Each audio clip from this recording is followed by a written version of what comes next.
Hello friends, my name is Michelle Fondin and I'm the author of Chakra Healing for Vibrant Energy, exploring your 7 energy centers with mindfulness, yoga, and Ayurveda. And welcome to the overview of the chakras. Today we're focusing on the 6th chakra, often called the Third Eye Chakra, our center of intuition. The Sanskrit word for the 6th chakra is Ajna, and Ajna means beyond wisdom. So the location is right here in between your 2 physical eyes and encompasses the eyes, of course, the ears, and it also encompasses the front part of the brain, or the prefrontal cortex. So the color is indigo, and today I'm wearing the color indigo for you guys. And the mantra sound is Sham, S-H-A-M.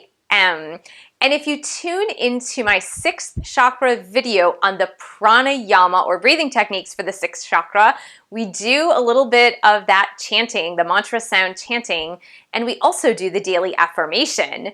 So the 6th chakra, what is it all about? As I mentioned, it's our center of intuition. It's our 6th sense, as some people like to call it. And it's about seeing things. So we see with our physical eyes, we're able to see, and if you don't have very good sight, maybe you're not able to see that well without contacts or corrective lenses, but we see with our physical eyes, and then we see beyond wisdom, we see beyond into the future, into infinite possibilities through our sense of intuition. So we can feel something that isn't in the physical realm. So this is the 1st chakra beyond the 5 elements. Remember in the 5th chakra video on the overview of the 5th chakra, I mentioned that the throat chakra is connected to the element of space, and it's also the last of the chakras that is connected to a physical element. So the 6th chakra is connected to light, which is not one of the elements, but the 5 main elements, remember, are space, air, fire, water, and earth. The 1st chakra is earth, 2nd chakra is water, 3rd chakra is fire, 4th chakra is air, 5th chakra is space. Now the 6th chakra, as I mentioned, is light. So being able to see the light, move toward the light, have that psychic vision, that clairvoyance. But if you don't want to go into the esoteric realm of wisdom, you might want to stay more rooted in what you're familiar with and what you know. So the sense of intuition is just kind of feeling something. You feel that something is a right choice, or you feel that something is a wrong choice. You feel good about a person you just met, or you might have a feeling that this person is not someone who you can trust. Or you might feel that this job is better for you than another job, even though this job has a lower salary than the other job. So it's about really listening to that inner voice, that inner gut feeling that can help move you toward truth and toward the light rather than staying in darkness. A lot of people say, I really don't have a sense of intuition. And of course you have a sense of intuition. Everybody does. We're hardwired that way. So the animals in the forest have a sense of intuition. How do you think they understand and know that a storm is coming, or when the weather's about to change, or when the seasons are about to change? It's hardwired in them, so it is also hardwired in you. So rest assured that you do have this sense of intuition. It just takes practice sometimes, because sometimes we forget. And oftentimes people forget as they move from childhood to adolescence into adulthood, and then pretty soon as they're adults, they realize, like, I don't know what to choose. It's because they've lost that sense of intuition that they often had as a child or even an adolescent, where they really felt the right choice. They felt, this is what I'm supposed to choose. This is the path I'm supposed to go in. I can see the signs, I can listen for things, and I can get excited about that. So it's really about remembering. It's less about, is my intuition there or is it not there? And it's more about remembering. It's more about remembering that you actually have this sense that you can learn to develop and learn to grow in your life. And that is a really great way to be able to move forward in truth in your life. So often we don't listen to that inner voice. We know the inner voice is there, but sometimes we're like, no. I'm going to eat that ice cream tonight, even though my inner voice says, no, don't eat that ice cream because you know you're going to feel really icky in the morning, or you know you've been trying to lose 10 pounds, and if you eat that ice cream, the journey is going to be a lot harder for you than if you don't eat that ice cream. Or you have this intuitive sense like, I really like this guy, I want to date him because he's a hunk.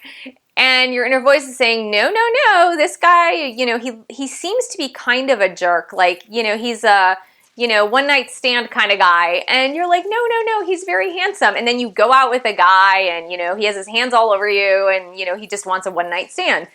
So it's about really listening to that inner voice and honoring it and moving toward that inner voice. And the more you do that, it becomes stronger and stronger and stronger and stronger. And you're able to decipher which direction you need to go into. So those are for the practical terms of intuition. When we talk more about the esoteric or the more spiritual side of your sense of intuition or the sixth chakra, we're really talking more about being able to see the grander picture, the bigger vision of your life and of the trajectory of your life. And that is where we have this sense of clairvoyance or psychic visions or signs and symbols, that we're really able to start seeing things beyond the physical, and not necessarily like seeing images and shadows and auras and things like that, but you're able to really project into the future and like see things and say, if I make this choice, I can really see in the distance what the outcome might be. It's about broadening your vision, and one of the practices that does this is your practice of meditation. And I talk about this in almost every single video. Do you see a pattern here? How meditation is the pathway toward liberation? So your meditative practice, your guided meditations, your meditation practice on your own in silence are the way toward, when I say liberation, it's liberation from the confines of your own mind, of the confines of your own ego. And our ego is the one that tells us, no, this is not possible, or the ego is the one that tells us, yes, eat that ice cream at night, or the ego is the one that tells us, yeah, go out with this hunky guy even though he's not a nice person. And so that is the ego. And then our minds are trying to reason us out of what we know is truth. And so it's being able to see that truth and being able to honor it and move toward the truth rather than away from the truth. So that is what we say when we talk about psychic visions or seeing or clairvoyance, and having that intuition to be able to make correct choices for yourself and help to make correct choices for others. And sometimes you can see a heads up for someone else who's a great friend or a family member who might not have as honed intuition as you do, so they might not be able to see what's coming, but you can kind of guide them or help them and say, I kind of see the consequences of this action. It doesn't look so great. It's up to you to make the choice, because we never want to control anybody else or try to control anybody else, but it's like, I can see this. Maybe you might want to consider another action or another choice. So just, we can see this the more we develop this skill, and it's like a muscle. So the more you use it, the better it will get. The less you use it, it diminishes just like anything. So make sure that you are meditating daily so you can really start to hear this inner voice, listen to it, and that you're able to make these choices based on clarity versus based on hysteria and chaos. And that's what it means to be liberated. And that's in Sanskrit, that's called moksha. Isn't that a beautiful word? I don't know, I love that word, moksha. It sounds like an ice cream flavor or something. I don't know. I'm not a big fan of ice cream, but it just sounded like it. So moksha, liberation. And the meditation practice that is going to open up this intuitive sense for you will help you toward liberation, which is seeing the truth, being the truth, and acting in truth. And it's all integrated. And it's when the parts of you that are divided, they start to come together in synchronistic harmony. And when those pieces of you start to come together in synchronistic harmony, they start to work toward your greater good versus working against you. Because when we're operating at lower levels, when we're operating from like the first 3 chakras only, because remember, you can have an open and aligned root chakra, for example, but you could be working more out of that root chakra as far as survival and fear and motivation through fear and survival. And you could be really working hard and have a secure job, have a secure home, have the money coming in, have a stable savings plan, but you are not listening to your intuition because fear is reigning your every thought and your every action. So that's what I mean when I talk about being stuck or rooted or only operating from that root chakra versus working from the 6th chakra. As another example would be the center of intuition, so that you're securing yourself in your 1st chakra, meaning you're getting that stable job, the home, and etc. But you're able to make choices through your intuitive sense so that you don't feel limited in your choices. And that's liberation, right? Liberation is not feeling limited in your choices. It's being able to have an infinite number of choices versus having a very limited selection of choices. So that's what it means. It's about opening you up rather than staying constricted, because you don't want to stay constricted, because constriction is miserable, isn't it?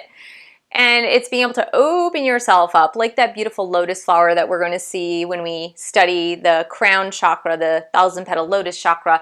But it's really that energy moving on up and creating that awakening and creating that opening.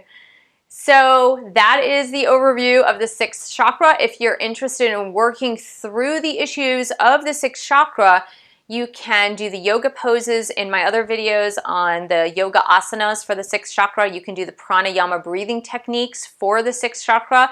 Make sure to pick up a copy of my book, Chakra Healing for Vibrant Energy. It's available in books, the actual physical book, on Kindle and Nook, and also on Audible audiobooks, where I am reading the book to you. So make sure to pick up a copy. There's a lot more in the book than just the overview of the chakras. I really delve deeply into the meat and the heart of each of the chakras in the book and how really to work them and work through them. So thank you so much for joining me. Please subscribe to my channel below. Share this video with friends, family, and your yoga dog. Thank you for pledging your support on Patreon. You can pledge $1 a month, $3 a month, $5 a month. www.patreon.com/Michelle S. Fondin. And I will see you in the next video.